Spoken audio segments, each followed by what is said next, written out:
Hello students, हम पढ़ रहे हैं कक्षा 10वीं की प्रश्न बैंक हिंदी विषय की। और इसमें हमने काव्य खंड और गद्य खंड के महत्वपूर्ण एक एक नंबर वाले सारे प्रश्न कर लिए हैं। आज हम इसमें करेंगे कृतिका के महत्वपूर्ण प्रश्न। तो कृतिका के महत्वपूर्ण एक एक नंबर के ऑब्जेक्टिव क्वेश्चन आज हम करने वाले हैं। और इसके बाद में इसके 2-2 नंबर और 3 नंबर वाले क्वेश्चन के भी हल करेंगे और बहुत आसान विधि से करेंगे, जिससे कि आपको आसानी से याद हो जाए।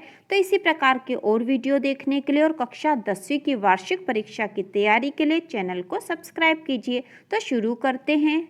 तो यहाँ पर सबसे पहले हम देख लेते हैं इकाई 5 जो दे रखी है वह कृतिका है। कृतिका भाग 2 जो कि पूरक पाठ्य पुस्तक है। तो इसमें विविध पाठों पर आधारित प्रश्न, आंचलिक भाषा के पाठों से प्रश्न आएंगे और कुल अंक इस पे 8 है। 1 अंक के प्रश्न पूछे जाएंगे 6। तो 6 प्रश्न जो होंगे 1-1 अंक के होंगे कृतिका में से। तो यह बहुत ही महत्वपूर्ण है आपके लिए 6 अंक। और इसके बाद 2 अंक का एक प्रश्न पूछा जाएगा। तो इस प्रकार यहाँ पर कुल 8 अंक के प्रश्न पूछे जाएंगे कृतिका में से। तो इसके जो 1-1 नंबर वाले प्रश्न हैं वह हम देखेंगे। तो सही विकल्प चुनकर लिखिए। तो इसका पहला प्रश्न है वस्तुनिष्ठ प्रश्न, 1-1 नंबर वाले प्रश्न। सही विकल्प चुनकर लिखिए। इसमें पहला है सब बच्चों में ढीठ था। तो सब बच्चों में ढीठ कौन था? राजू, बेजू, संजू या चीनू? तो इसका आंसर होगा बेजू। सब बच्चों में ढीठ था बेजू। इसके बाद दूसरा है सांप निकलने पर डरकर भागे भोलानाथ आकर छिपे। तो कहाँ आकर छिपे थे भोलानाथ? तो इसका आंसर होगा मैया के आंचल में। मैया के आंचल में आकर छिपे थे भोलानाथ। इसके बाद अगला जो प्रश्न तीसरा है नाक लगवाने बुलाया गया। तो नाक लगवाने किसे बुलाया गया था? तो इसका आंसर है मूर्तिकार को। मूर्तिकार को बुलाया गया था नाक लगवाने के लिए। तो ये कृतिका के 1-1 नंबर वाले प्रश्न हैं। आप इनको 1 या 2 बार देख लोगे या पढ़ लोगे तो आपको आसानी से याद हो जाएंगे। इसके बाद अगला जो प्रश्न है जॉर्ज पंचम की नाक कहानी में सारा व्यंग केंद्रित थे। किस पर केंद्रित थे? नाक पर, कान पर, आंख पर या गले पर? तो इसका आंसर होगा नाक पर। अगला प्रश्न है हिरोशिमा नामक कविता अज्ञे ने लिखी। कहाँ लिखी थी? भारत में, रेलगाड़ी में बैठे बैठे, जापान में या हवाई जहाज में? तो इसका आंसर होगा रेलगाड़ी में बैठे बैठे। अगला प्रश्न है लेखक अपनी आभ्यंतर विवशता को पहचान पाता है लिखकर, प्रयोग करके, सुनकर या समझाए जाने पर? तो इसका आंसर होगा लिखकर। लिखकर। इसके बाद अगला प्रश्न है बाबूजी पाठ करते थे। तो बाबूजी किसका पाठ करते थे? तो इसका आंसर होगा रामायण का। इसके बाद जो अगला प्रश्न है वह देखते हैं हम। तो वह प्रश्न है लानत है आपकी अक्ल पर कथन था। तो ये किसका कथन था? सभापति का, मजदूर का, मूर्तिकार का या चपरासी का? तो आंसर होगा सभापति का। लानत है आपकी अक्ल पर कथन था सभापति का। सभापति का। अगला है कथाकार के साथ साथ कमलेश्वर को सफल पाया गया। पत्रकार के रूप में, मूर्तिकार के रूप में, चित्रकार के रूप में या खिलाड़ी के रूप में? तो इसका आंसर होगा पत्रकार के रूप में।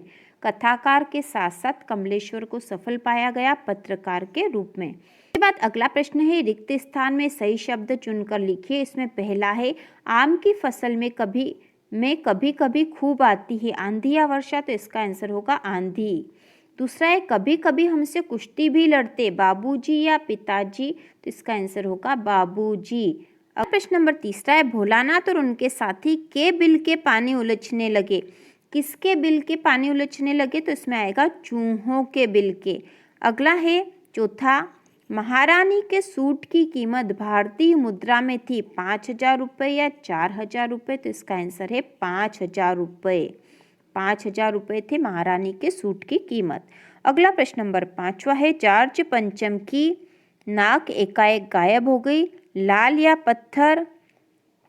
तो इसका आंसर आएगा यहाँ पे होना था लाट। यहाँ होना था लाट। तो जॉर्ज पंचम की लाट की नाक एकाएक गायब हो गई। लाट मतलब उनकी जो प्रतिमा लगी थी वह। इसके बाद अगला जो है हिरोशिमा में है जापान में या अमेरिका में? तो हिरोशिमा जापान में है जहाँ के परमाणु बम गिराए गए थे। अगला जो प्रश्न नंबर 7वां है अज्ञेय के विद्यार्थी रहे? तो अज्ञेय विज्ञान के विद्यार्थी रहे। अगला 8वां है अखबारों में छपा कि जॉर्ज पंचम की मूर्ति पर नाक लगाई गई। तो इसका यहाँ पे रिक्त स्थान में आएगा जिंदा नाक लगाई गई।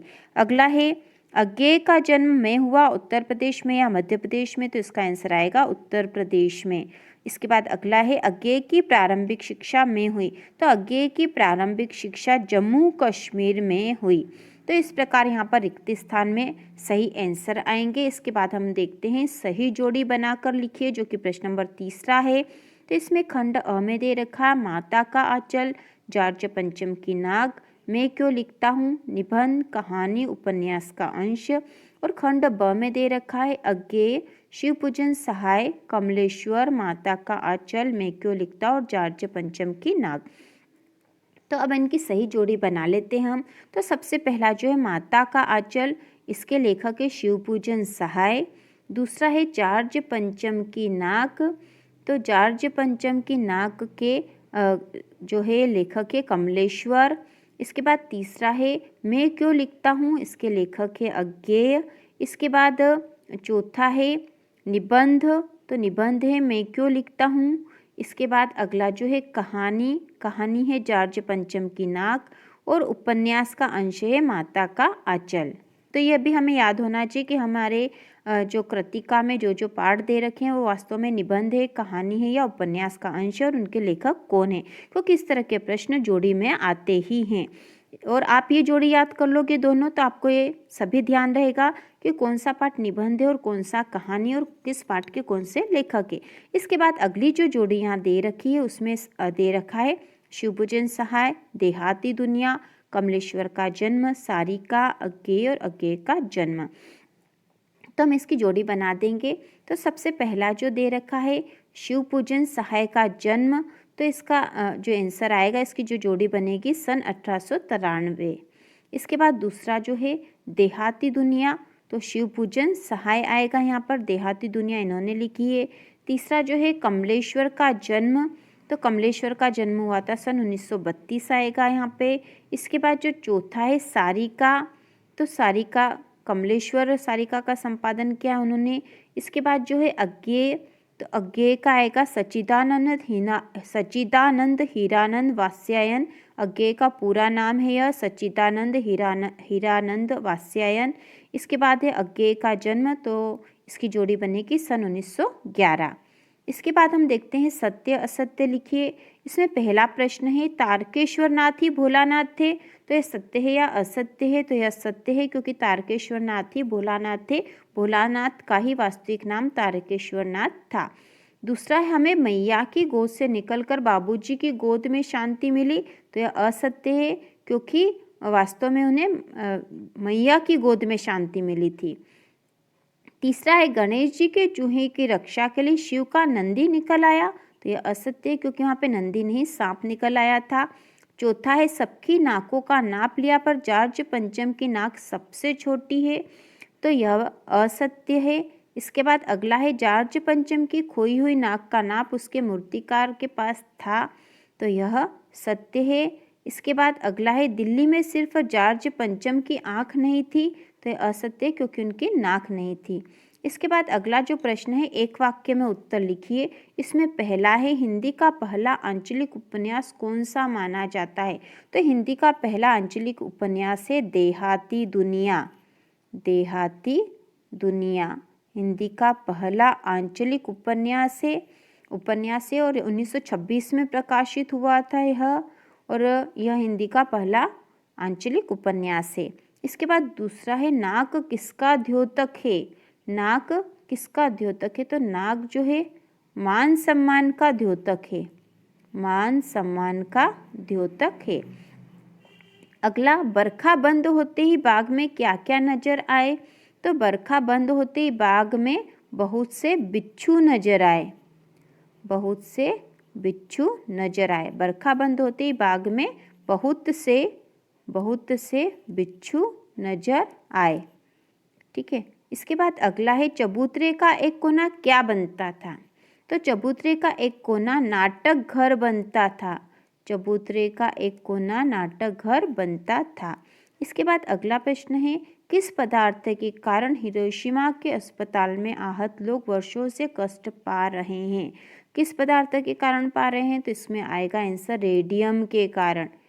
ठीक है, यहाँ पे किस पदार्थ के स्थान पर आएगा?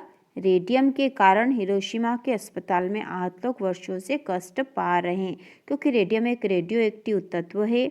इसके बाद अगला है, अज्ञे ने हिरोशिमा पर हुए अणु विस्फोट पर कौन सी कविता लिखी? तो अज्ञे ने हिरोशिमा पर हुए अणु विस्फोट पर लिखी कविता हिरोशिमा। हिरोशिमा नाम की कविता लिखी उन्होंने, हिरोशिमा कविता लिखी।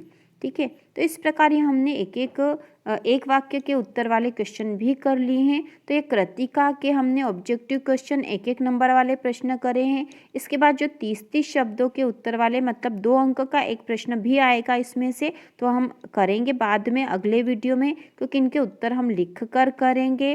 तो इसी प्रकार के और वीडियो देखने के लिए कक्षा 10वीं की वार्षिक परीक्षा की तैयारी के लिए चैनल को सब्सक्राइब कीजिए।